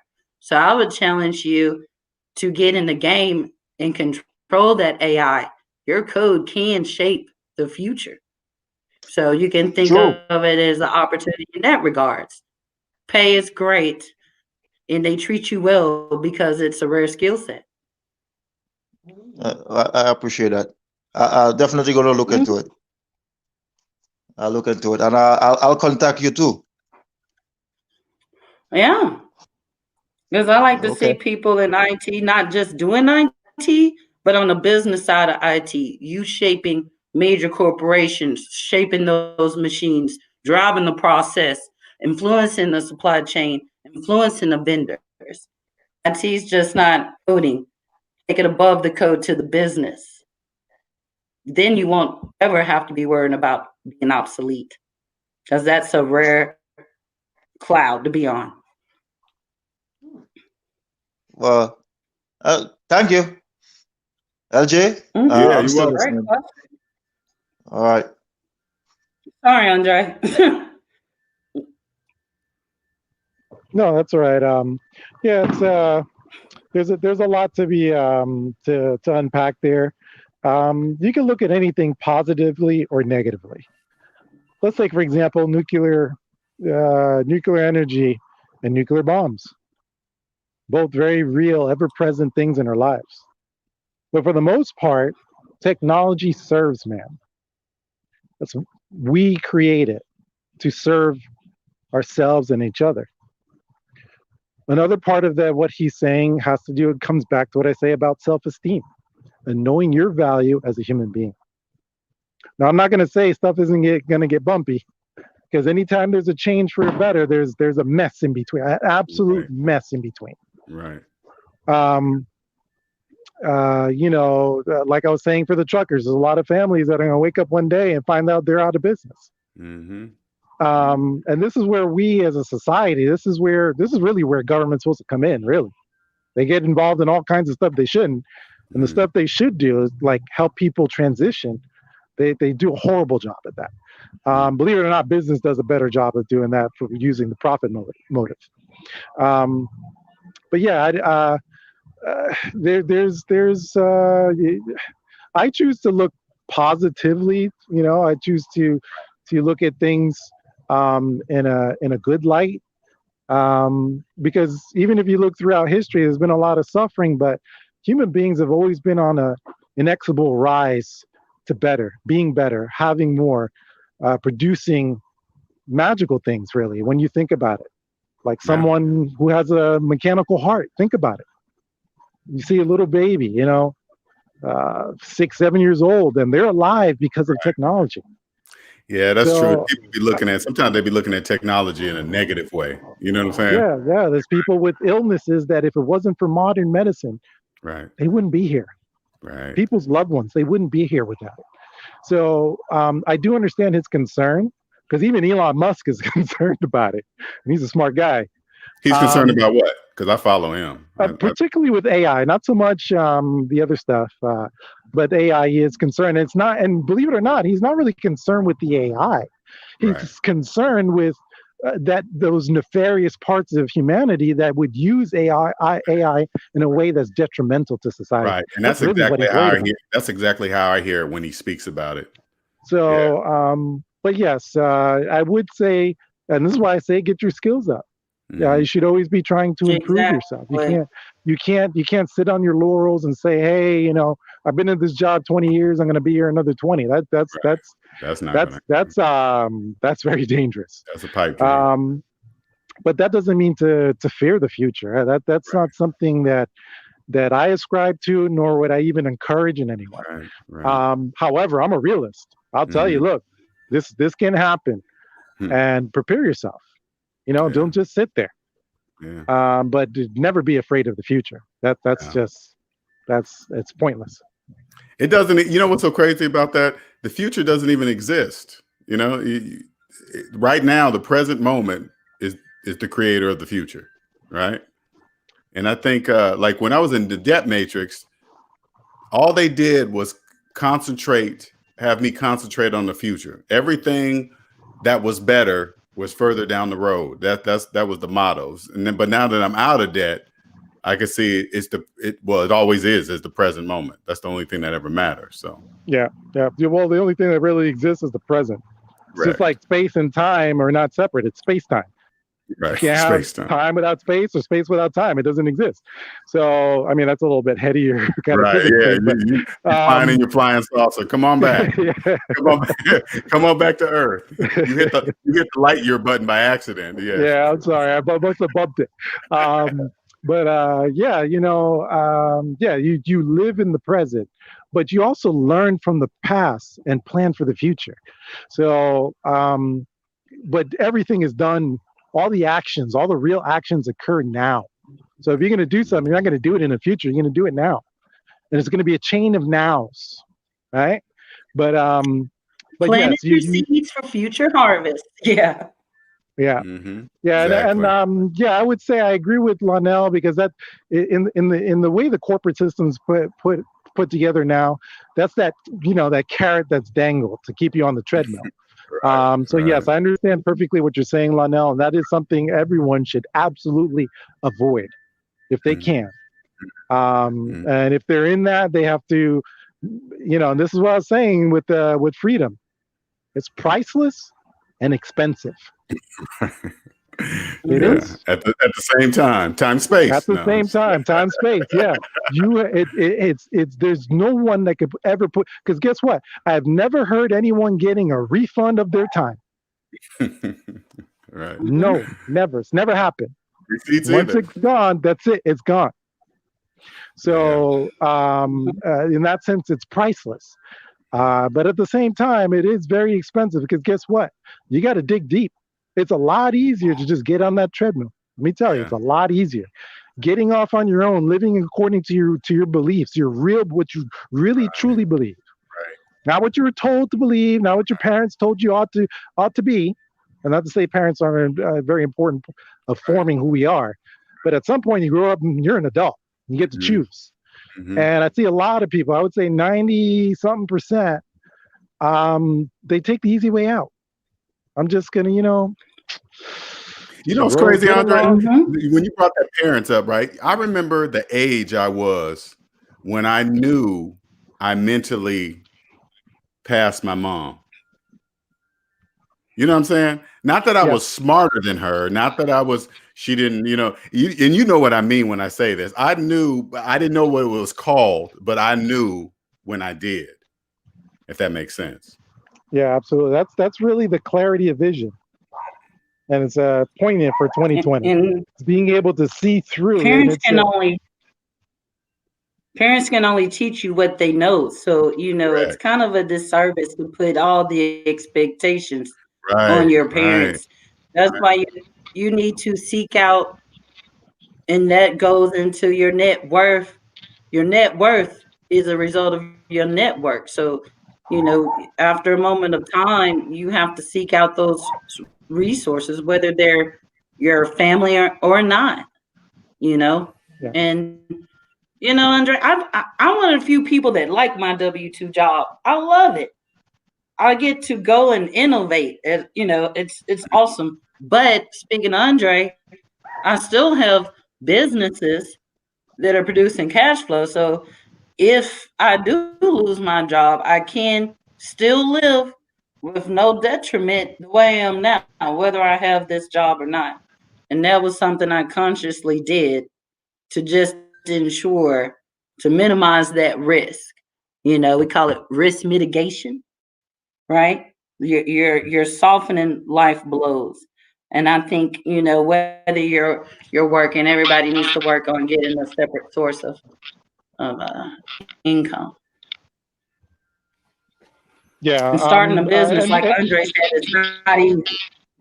No, it's to break off. That is truly the path less traveled, for real. It's expensive, and I mean in time and your heart. Putting your heart into something, um, and even beyond the money. Like I was saying, it's expressing your values, right? What do you believe? What do you think has worth? What is something worth to you, your family, your colleagues, your what you're producing in the world? Um, I see too many people just kind of giving up and rolling over, and let me tell you, be much happier if you really get into the mode of expressing your values on a daily basis and saying, look, I want to be this, I want to help someone somewhere, or even in your own family, and say, hey, I'm here for you. It could be that you come up with a new medicine because someone who's got some disease that's so rare that no one even wants to even look at it, and you say, hey, you know what? Let me go down that road. Let me maybe, because you never know, that thing that you do could change countless lives into the future. It won't And you know just what? be that. I must admit, Andre, that when I started this, I did not expect to hear another human being say, I've changed their life. You know what I'm saying? You know, you hear that when you listen to other motivational speakers, you see people come up on the stage, hey, Tony Robbins, you changed my life. Okay, all right, whatever. But when I first heard that for the first time, it kind of caught me off guard because that's not what I was expecting. You know what I'm saying? But it's an amazing feeling. Yeah, but those are things that are the result of your transcendence, right? That's you changing and drawing that into your life. Your values changing. Because I guarantee you, the early Lionel was not really interested in all that. No. And now, because you've changed, those things are going to come into your life. I think that's one of the highest things to aspire to, is to make meaningful changes in people's lives. I fail to see much more purpose for life. You know what I'm saying? You're right. I agree. I totally agree. So in that sense, that it's a big thing, and now not to kind of to try to bring it back to the subject of the channel. It's difficult to do that. The reason why most people cannot do that, and they want to, Lionel, they really do. They want to do it. There's not, like, anyone who's had that experience where they really help someone and they hug them and say thank you. Most people want to experience that every day, right? Right. But they can't because they're caught up in whatever's going on, and 9 times out of that is paying for a car they don't even like. Right. You know, paying for a house that you know it's got 7 rooms and there's only a husband and wife there. What do you got 7 rooms for? Why are you doing that? Who told you had to do that? You don't. You don't.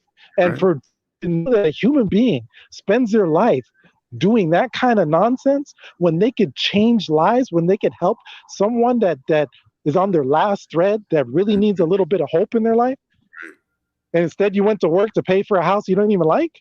Right. When you could have been, Boys and Girls Club or at your church, especially now. Yeah, and it's 2021, 2022. And that's something that I will call on my SMD family members to focus on coming up. You got to get yourself right. You can't help someone if you can't help yourself. Right. But the ones that can, and you never know, it could be the littlest thing, paying for someone's lunch, like they're having a hard time. Most people don't talk about their financial problems. Right. And you see someone, struggling, or they don't got enough to even buy a soda, you just buy a soda for them. Right. You don't know what that could mean for that person. Yeah, that could have been what they needed to make it through the next day. Yeah. So I agree. Being of service and helping people it means is a lot. very fulfilling, and ultimately every business is there to be of service to others, right? At the very core of a business, if you're not helping others, nobody will pay you in kind, usually. So, you can do that in a multitude of ways. But being of service is what we're ultimately here for. You know what's so crazy? And I remember just you do before really good at it, you can be successful. Oh, go ahead. No, I remember when I was just about to quit, just before I actually quit my job, I remember saying to myself, what is my purpose here at this job? I remember saying that because I didn't know where that came from, but I didn't come to that realization until I got debt free. But I remember saying, I was like, man, this job what is my purpose here besides them and making money? That was a weird question, but now I'm on the other side. I understand now. But at the time, I remember asking myself that question. And see, maybe that's why I like my job, because I like to grow and coach people and put them in positions to win. So when I interview somebody, I tell them that I want to pick somebody that I will work for one day. So you got to find a meaning. I definitely would say if you don't have that meaning, besides making money, obviously, you're probably not going to be satisfied with whatever you're doing. Right. Right. But if you can find that meeting and get paid for it, it's going to make that job, that quote unquote job, you're going to look at it in a different light. Mm-hmm. I just wanted to address Zeke's chat there. That's on the screen. Right. I would suggest, well, actually, for everyone, to read this book, The Black Tax. The Black I forget, Tax. Okay. The Black Tax. Yeah, Yes, everyone needs yeah. to read that book. Black, white, Spanish. I don't care who you are, to understand really the nuts and bolts of what really happened to Black folks in America. Because there's until you put numbers to stuff, it's just like I don't know, colorful commentary, really. But once you can make it concrete, and that book does an amazing job of it, and it also kind of gives you, once you understand what's going on there, then I think you understand even the SMD family better, and what we're trying to achieve for everyone. So that was just Can a I recommendation. just say that the person who wrote that book also has a YouTube video. I think he did a talk at Google, The Black Tax, as well. Just giving people another option. I don't like to read books, but sometimes that's not people's best way. So I think there's the books on Audible as well. And great recommendation. International minded. All right. Well, we're going to wrap this up. We're on 2 hours. I'm getting hungry, and man, another wonderful collab with all of us. I appreciate it. Like I said, Cosmic, Andre, man, you guys know how much I appreciate you. The knowledge that you're sharing with not only me and others. I'm glad Andre brought it back, because we're about to take a spaceship ride, and he brought us back to Earth. So appreciate that, because I'll be wanting to know some deeper stuff, and I got to keep it here. So appreciate it. Sure, no problem. You guys got any outros that you want to tell the audience before we cut off? Yeah, just happy holidays, Merry Christmas. And I think, Zeke, I think Black people have been the most adaptable people in this country, if you look at the history of us being in this country. So I think that we have the innate ability to adapt with the times if you decide to put the action to adapt with the times. So I would say sometimes it's imperfect action. Just get in motion, tweak and learn as you go. It doesn't have to be perfect, but just get in motion. It's easier to shift paths than to start. Yeah, absolutely. I would say to give that a bit of context, though, the planet's pretty big. It's a pretty big planet. Like I said, most people, for some reason, have their feet stuck in the ground. And I know roots are important, but you can make those roots anywhere. And the terrain, the circumstances make a big difference. I don't care what anyone says about, oh, you can overcome it. Yes, you can. That's true. But I believe in giving myself the best possible opportunity, no matter what I'm doing. And that may be picking up, getting a passport, and going somewhere else. So just to give that a bit of context, it frustrates me to no end when people just come up with, first of all, I hate complainers. However, I hate deniers more, right? So, yeah, definitely look past whatever you're doing now. Look past your city, your state, your county, your country. The planet is quite large, and you'd be surprised. You can go a lot of places and live a completely different life. Now, that's not to say give up or just walk away from a problem, but I feel like we got this one life and nothing else is guaranteed, so make the best of it. All right. Thank you, everyone. I appreciate it. What is today? Thursday. So I'll probably not come back on till probably about Saturday or something. We'll see. But definitely for Q&A Sunday. So thank you, everyone. I'm out. Appreciate you, Andre Cosmic. Thank you for jumping aboard. All the SMD family. Appreciate you all. Until next time. See you later. All right. Bye-bye.